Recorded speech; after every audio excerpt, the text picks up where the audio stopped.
नमस्कार। आज हम ए.आर. रहमान के संगीत के सफर पर थोड़ी गहराई से बात करेंगे। हाँ, बिल्कुल। उनकी धुनें तो मतलब दुनिया भर में गूंजती हैं।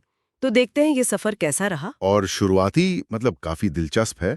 उनका असली नाम ए.एस. दिलीप कुमार था। हाँ, ये बात बहुत लोग नहीं जानते शायद। बाद में उन्होंने इस्लाम अपनाया और नाम रखा अल्लाह रखा रहमान। ए.आर. रहमान। और जन्म, जैसा कि यहाँ लिखा है, 6 जनवरी 1967 चेन्नई में। जी। उनके पिता आर.के. शेखर वो मलयालम फिल्मों के संगीतकार थे, जाने माने। लेकिन यहाँ एक दुखद मोड़ आता है। जब रहमान सिर्फ 9 साल के थे, उनके पिता का निधन हो गया। हाँ, और सोचिए इतनी कम उम्र में परिवार पर कितनी बड़ी जिम्मेदारी आ गई होगी। आर्थिक संकट। बिल्कुल। और यहीं से शायद वो जज्बा शुरू हुआ। कीबोर्ड बजाना सीखा, स्टूडियोज में काम करना शुरू किया। सही कहा। ये जो शुरुआती संघर्ष था ना, मुझे लगता है इसने उनकी लगन की नींव रखी, बहुत पक्की नींव। और उन्होंने फॉर्मल ट्रेनिंग भी ली। हाँ, वो लंदन गए, ट्रिनिटी कॉलेज ऑफ म्यूजिक से पश्चिमी शास्त्रीय संगीत की डिग्री ली। अच्छा। और साथ ही यहाँ भारत में इलैया राजा जैसे जो दिग्गज थे, उनके साथ सहायक के तौर पर भी काम किया। तो वो तकनीक और अनुभव दोनों का एक अच्छा मेल बना। तो ये सब तैयारी चल रही थी और फिर आया वो बड़ा ब्रेक। हाँ, वो आया 1992 में मणिरत्नम की फिल्म रोजा। रोजा, हाँ। उसका संगीत तो मतलब जबरदस्त हिट हुआ और कहते हैं रहमान रातों रात मशहूर हो गए। और कमाल की बात तो ये है जो यहाँ लिखी है कि पहली ही फिल्म के लिए नेशनल अवार्ड, राष्ट्रीय फिल्म पुरस्कार। है ना, इनक्रेडिबल।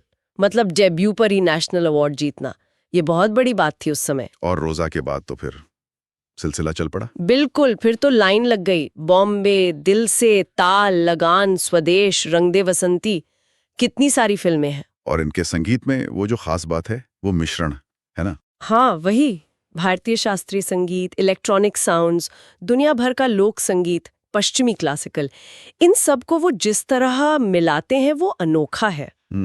इसीलिए शायद उन्हें मोजार्ट ऑफ मद्रास भी कहा जाता है। हाँ, बिल्कुल। ये टाइटल उनकी इसी खासियत को दिखाता है। ये जो अलग अलग स्टाइल्स का मेल है, क्या उस समय ये बहुत नया था? मतलब इंडस्ट्री में कैसा रिएक्शन था? देखिए, स्रोत सीधे तौर पर रिएक्शन का विश्लेषण तो नहीं करता, पर ये इशारा जरूर है कि ये बिल्कुल नया था। ये सिर्फ जोड़ने जैसा नहीं था। उन्होंने इन सब से एक अपनी ही एक बिल्कुल नई आवाज बनाई, जो थी तो हिंदुस्तानी, पर दुनिया में कहीं भी सुनी जा सकती थी। ग्लोबल अपील थी उसमें। और शायद इसी ग्लोबल अपील ने आगे चलकर, हाँ बिल्कुल, अंतर्राष्ट्रीय दरवाजे खोले। और वो सबसे बड़ा दरवाजा खुला स्लमडॉग मिलियनेयर से। बिल्कुल। वो फिल्म तो खैर एक अलग ही लेवल पर ले गई उन्हें। आंकड़े ही देख लीजिए, 2 Oscar, 1 Grammy, 1 BAFTA, 1 golden globe. हाँ, ये किसी भी भारतीय संगीतकार के लिए अभूतपूर्व था। मतलब इतिहास रचती है। और ये सिर्फ अवार्ड्स की बात नहीं है, वो कितने वर्सेटाइल हैं। सही कहा। संगीतकार तो है ही, गायक भी है, निर्माता भी है, साउंड इंजीनियर भी। और राष्ट्रीय पुरस्कार भी 6 मिले उन्हें जी। और भारत सरकार से पद्मश्री 2000 में और पद्म भूषण 2010 में।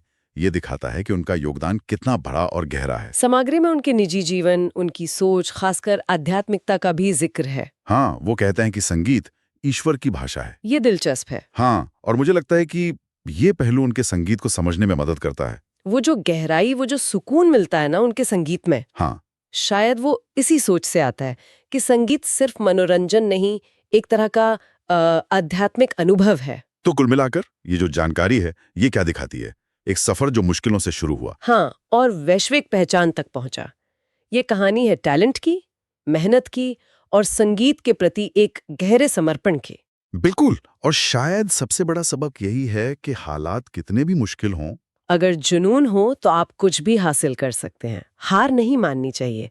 रहमान की कहानी यही बताती है। सही कहा। वैसे एक बात सोचने वाली है, ये जो अवार्ड्स हैं, शोहरत है, ये सब तो ठीक है, पर क्या उनके संगीत ने, जिसमें वो परंपरा और आधुनिकता का इतना खास मेल है, क्या उसने सिर्फ फिल्मों को बदला है, या अनजाने में हमारे रोजमर्रा के जीवन की जो ध्वनि है, जो साउंडस्केप है, उसे भी कहीं ना कहीं प्रभावित किया है? ये एक दिलचस्प सवाल है। इस पर वाकई और सोचा जा सकता है।